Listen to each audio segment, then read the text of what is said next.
this place so much, we brought our own Floridian, my mom, Betty. And my better half, my wife, Jana. Thanks, ladies. You know what? How about it for Pam Bondi, huh? Don't you have a great Attorney General? And you know what? Gus Bilrakis, Bill Young, thank you for your service to our country. They are two good, decent, honorable men who are serving you. Amen. Right here in Florida. I want to start off on a softer tone, and that is the bodies of our 4 slain diplomats arrived from Libya yesterday. And I look around here, I see Army, I see Navy, I saw Marines earlier, I saw Air Force. I want to thank all of you and those men and women who serve our country overseas for what you do to secure our freedoms.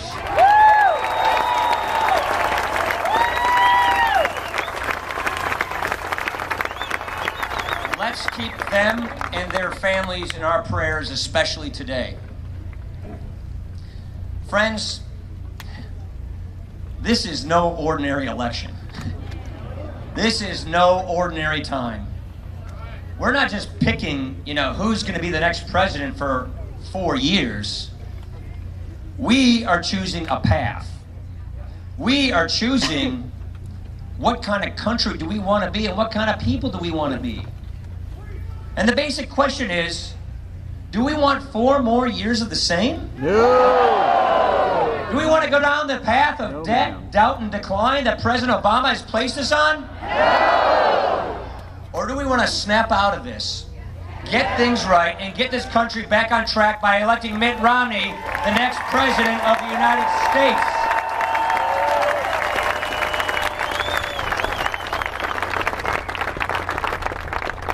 Problem with President Obama and lots of politicians like him in Washington are that they're more concerned about their next election than they are about the next generation. We are not going to. What Mitt and I are asking you is help us get this country back on the right track. We want to earn your votes and deserve this victory, so that we have the mandate and the moral authority to get this country back on the right track.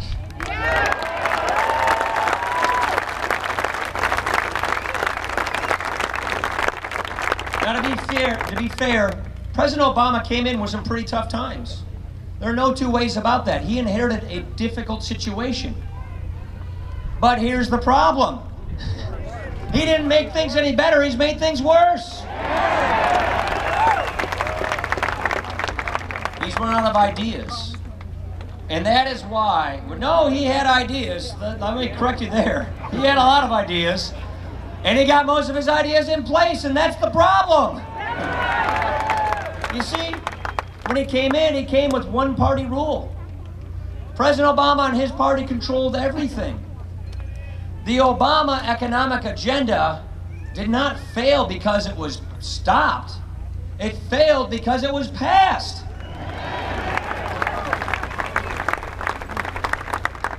It didn't work. If borrowing and spending and regulating and taxing and consolidating power in Washington worked, then we would be entering a golden age along with Greece. And believe me, I know there are a lot of Greeks here, and they know exactly what I'm talking about. If you take a look, that's why you're here. Thank you, I understand. If you take a look at the record of the last 4 years, it's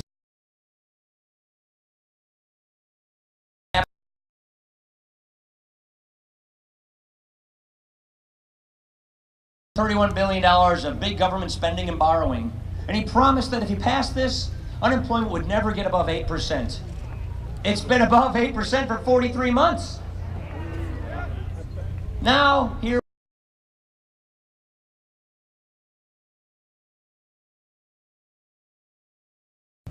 For every person who found a job in America, which is great, nearly 4 people stopped looking for work.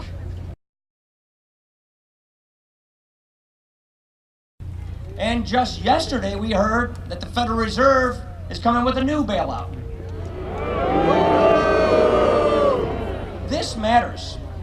So, the Federal Reserve is basically saying that we don't have a recovery, Obamanomics didn't work, so now they're coming with their bailout. Here is the problem. We don't need sugar-high economics. We don't need synthetic money creation. We need economic growth. We want wealth creation. We don't want to print money. We want opportunity and growth.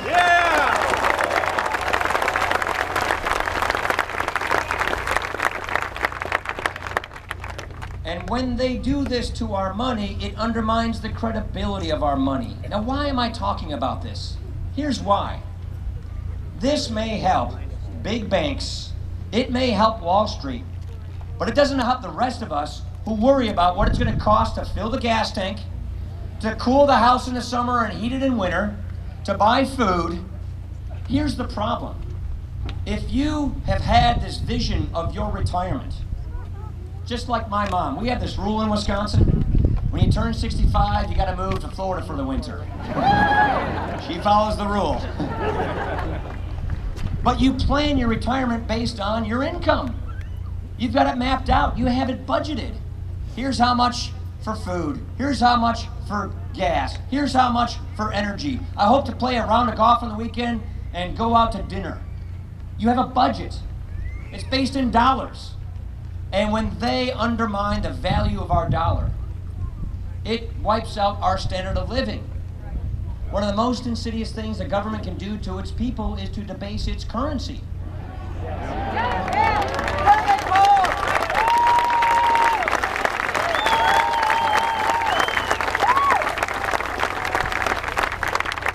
We want honest money. That means we want honest government. It's one and the same.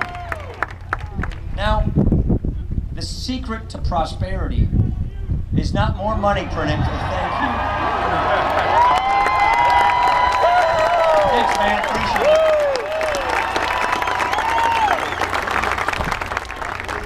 it. You know, for other seniors like my mom, another issue is going to come up. Turn on the TV. My guess is you will hear something about Medicare. Friends, we want this debate. We need this debate, and we are going to win this debate on Medicare.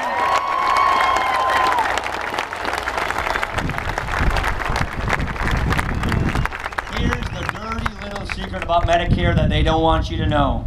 The biggest threat to Medicare is Obamacare, and we are going to get rid of this threat to Medicare by repealing Obamacare.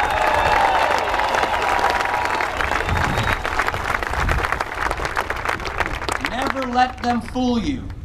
Obamacare takes $716 billion from Medicare to pay for Obamacare.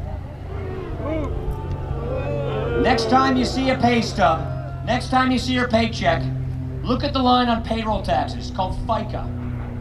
That, in the law, is supposed to go to 2 programs and 2 programs alone, Medicare and Social Security. But now, because of Obamacare, it's also being diverted and siphoned for Obamacare. This is why the authorities at Medicare are telling us nearly 1 out of 6 nursing homes and hospitals will just go out of business or stop taking Medicare patients. This is why Medicare is telling us 43% of all the seniors who've chosen Medicare Advantage as their Medicare plan are going to lose it. That's a $3,200 benefit cut for today's seniors. About a third of all Floridians choose to get their Medicare this way. What's worse is President Obama, in his law, puts this new board of 15 unelected, unaccountable bureaucrats in charge of running and regulating and price controlling Medicare in ways that will lead to denied care for current seniors. They call this an achievement. Do you call that an achievement? Medicare should not be used as a piggy bank for Obamacare. I agree. And what we are saying is, people like my mom organize their retirements based on this promise. She's been on Medicare for more than 10 years, and I'm not going to tell you exactly how much more than 10 years. The point is, what Mitt and I are saying is, don't change this program for people who've already retired. Don't put their retirement in jeopardy. Don't debase their currency, which hurts their purchasing power of their fixed income. Get this economy growing. Save this program for the next generation by having good, common sense, bipartisan reforms for my generation so that we can keep the promise for the current generation.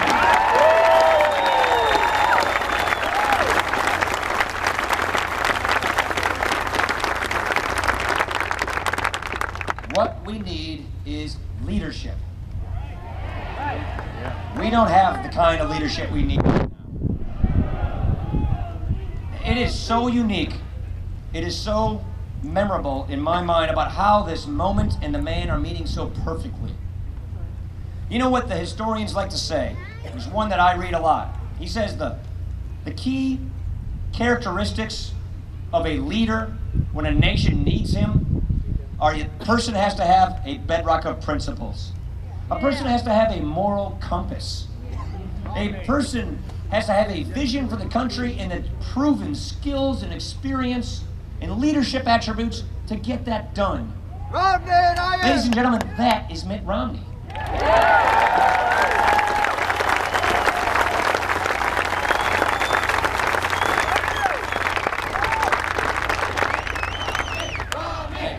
Right.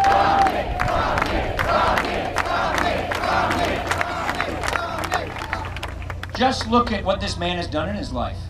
You guys remember the Olympics in the late 1990s in Salt Lake? Yeah, remember how